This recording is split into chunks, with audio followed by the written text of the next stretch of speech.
একটা পবিত্র, এই পবিত্রতা আমরা সবাই রক্ষা করব, সবাই সংযতার সাথে আমাদের জীবনযাপন করব, ইনশাল্লাহ সবাই একসাথে থাকবো।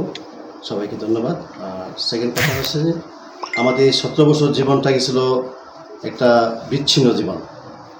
আমরা আজকে যে বসতে পারছি, 5 আগস্টের আগে আমি বসতে পারতাম না। ইভেন 21শে আগস্ট আমার বাসায় যৌথ বাহিনী সহ প্রায় 5 গাড়ি ডিবি পুলিশ আক্রমণ করছে আমার বাসার যে ওয়ার্ড্রপ। আমি এতবার একটা ওয়ার্ড্রপে ঢুকে থাকার মতো না, আমি ওয়ার্ড্রপের সবগুলি ভেঙে ফেলছি। এই আপনার কি বলে এই সুগে যে পায়রা ইটা আলি থাকে ওগুলি সব ভেঙে ফেলছে। তো আমরা 17 বছর প্রচুর নির্যাতিত ছিলাম। আমরা ধৈর্য সহকারে একটা সময়ের জন্য অপেক্ষায় ছিলাম। আল্লাহ তাআলা এই দেশের সকল মানুষের নেতৃত্বে, ছাত্র জনতা, সাধারণ মানুষ, বিএনপির নেতৃত্ব গণঅভ্যুত্থানের কারণে এই সরকারি দেশ থেকে পালিয়ে গেছে। এদেশে একটা মুক্ত পরিবেশ তৈরি হয়েছে। এখন মানুষ সবাই উন্মুক্ত, সবাই স্বাধীনভাবে জীবনযাপন করতে পারতেছে। এখন আমরা একটা পরিবেশ আসছি। নির্বাচনে যেটা বলছিলেন, দীর্ঘ 17 বছর যাবৎ মানুষ কোনো ভোট দিতে পারে না। যাদের বয়স 18 থেকে 30 তারা ভোট কী সেটা তারা বুঝতে পারে না, কীভাবে ভোট দিতে তারা জানে না, কারণ ভোটটা ছিল না। তারা যে সরকার যে নির্বাচন করছে তারা নিজেরা ভোট মারছে, প্লাস রাত্রে ভোট মারছে, দিনের বেলা কোনো ভোট হয়নি, সাধারণ পাবলিক কোনো ভোট নেই। তাই এই সরকারের প্রতি আমার আকুল আবেদন, আপনারা জনগণের একটা যে ভোটের চাহিদা, জনগণের যে একটা ভোটের ইচ্ছা, এটা আপনারা পূরণ করেন। জনগণকে ভোট দেওয়ার একটা পরিবেশ তৈরি করেন। এই জনগণ সাধারণ পাবলিক ভোট দিয়ে একটি নির্বাচিত সরকার তৈরি করবে, যার মাধ্যমে এই দেশ আবার একটা সুন্দরভাবে সুন্দর পরিচালিত হবে, সে আশায় ব্যক্ত করছি। আর সংস্কার যেটা, সংস্কার সবসময় করা যায়, এখন যে করবে ঠিক তা না। দীর্ঘ প্রায় 7-8 মাস অতিবাহিত হচ্ছে, এতে কি সংস্কার হচ্ছে আর কি বাই করবে? তাদের তো ওই রকম সময় নাই তারা পুরো সংস্কার করার মতো। সংস্কার পৃথিবীর সৃষ্টিতে শেষ পর্যন্ত সংস্কার চলবে, এটা চলমান প্রক্রিয়া একটা। তাই সরকার নির্বাচিত সরকার কাছে অতি দ্রুত ওনারা একটা ক্ষমতা স্থানান্তর করুক, তারপরে এই দেশে একটা নির্বাচিত সরকার এসে এই দেশটাকে সংস্কার এবং যেই ধরনের যেই কাজগুলি আছে, যেই কাজ বাকি আছে, এগুলি নির্বাচিত সরকার এসে পরিচালনা করবে। আমরা এটাই আশাবাদী সরকারের কাছে। একটা খুবই অন্যরকম প্রশ্ন, নীতিগত প্রশ্ন, আদর্শের প্রশ্ন। সেটা হচ্ছে একটা দল অন্যায় করছে, তার ফল ভোগ করছে, আপনারা অনেক কষ্ট পাইছেন, অবর্ণনীয়, বর্ণনা করা যায় না। তো আপনারা এখন আসছেন, আপনাদের হাতে নেতৃত্ব, যারা বিশাল পরিমাণে কোনো বড় অন্যায় করছে, সেই অন্যায়ের সংশোধনের ভার নিবে রাষ্ট্র কর্তৃপক্ষ। এখন আপনাদের ভাই ব্রাদার যারা আশেপাশে, আওয়ামী লীগ, আপনারা জামাত, আরও বিভিন্ন দলের মতে সবাই মানুষ। এখন আপনারা কতটুকু নিরপেক্ষ নির্বাচন, কতটুকু নিরপেক্ষ মন মানসিকতা, ভালোবাসা দিয়ে সামনে নেতৃত্ব দিতে চান মানুষের, সকল যেন আওয়ামী লীগের মানুষও বলতে পারে, সব মানুষই বলতে পারে যে ইউ আর রাইট, আপনারা সঠিক জায়গায় আছেন, আপনারা নেতৃত্ব দিবেন। এই যে একটা আদর্শ, একটা মেন্টালিটি, এটার জন্য আপনারা কতটুকু প্রস্তুত? এটা এই প্রশ্নের একটু উত্তরটা দেবেন প্লিজ।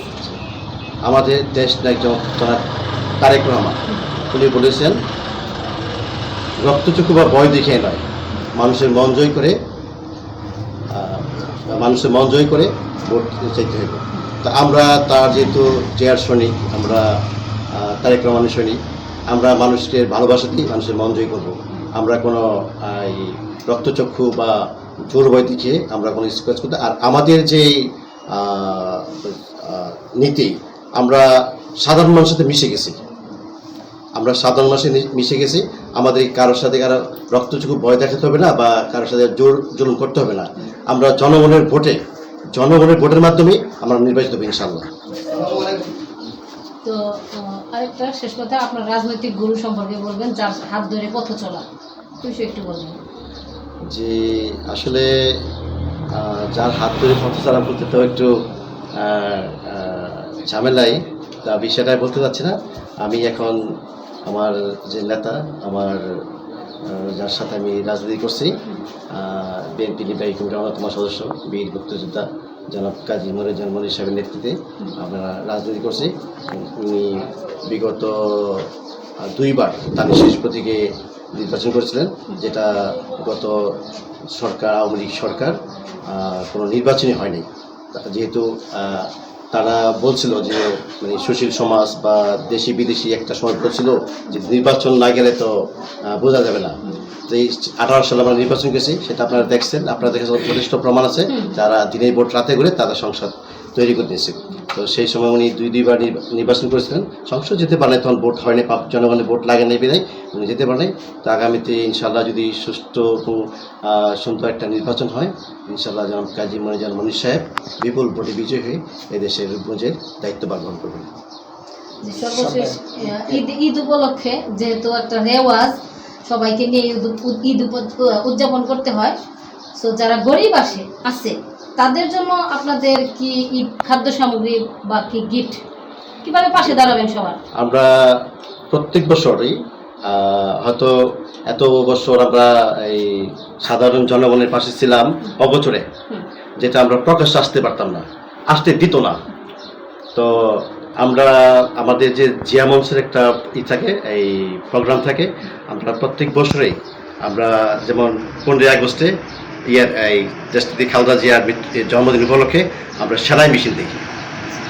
এটা অনেকবার দেওয়া হয়েছে, আমরা সেন্ট্রাল থেকে এটা আমরা মোটামুটি প্রত্যেক জেলায় জেলায় এটা হইত।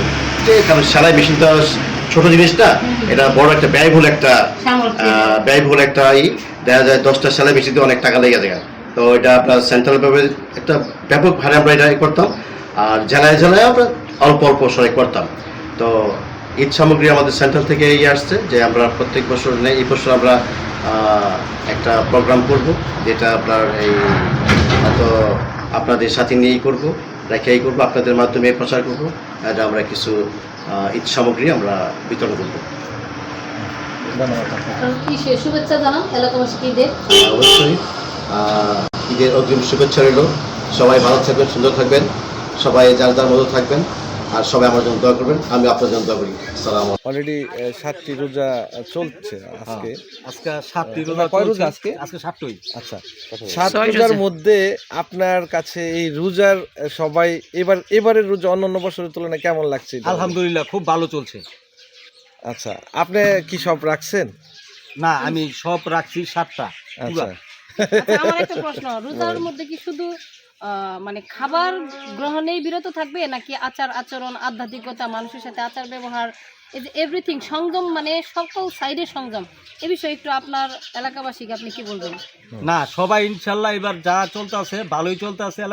এলাকার মানুষও আওয়ামী লীগ যারা আছিল ওইগুলা কৃতবিলা যা আছে সব নষ্ট। এবার সবাই মিলা, বিএনপি হোক বা জামাত ইসলাম হোক, সবাই এটা কোনো ভাই হিসাবে চলতে আছে। আওয়ামী লীগ, বিএনপি, জামাত ইসলামের কোনো মিল একদম ভাই হিসাবে চলতে আছে। তেমন কোনো সমস্যা নাই। খাওয়া দাওয়ার তরকারি যা দেখেন সব একবার লেভেল আছে। আচ্ছা, কোনো বাড়তি বুড়তি নাই, সবাই মিলমিশ করে চলতেছে।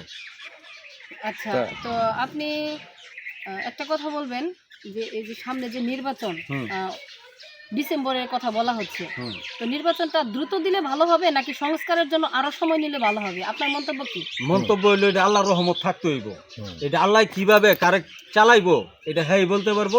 তবে গুরুত্ব দিলে ভালো হবে কিনা এটা যারা সংসদে আছে বা যারা চলতেছে এরা বুঝতে পারবো।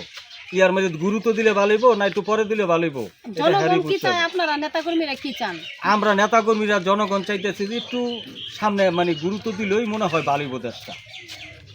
এখন আইন শৃঙ্খলা যে পরিস্থিতি, মানুষের জাতীয় নিরাপত্তা রক্ষা, প্লাস হচ্ছে মানুষের যে মৌলিক অধিকার, রাষ্ট্রের যে 3টা দায়িত্ব, সেটা সঠিকভাবে কি রাষ্ট্র বর্তমানে তত্ত্বাবধায়ক সরকার পালন করতে পারতেছে বলে মনে করেন?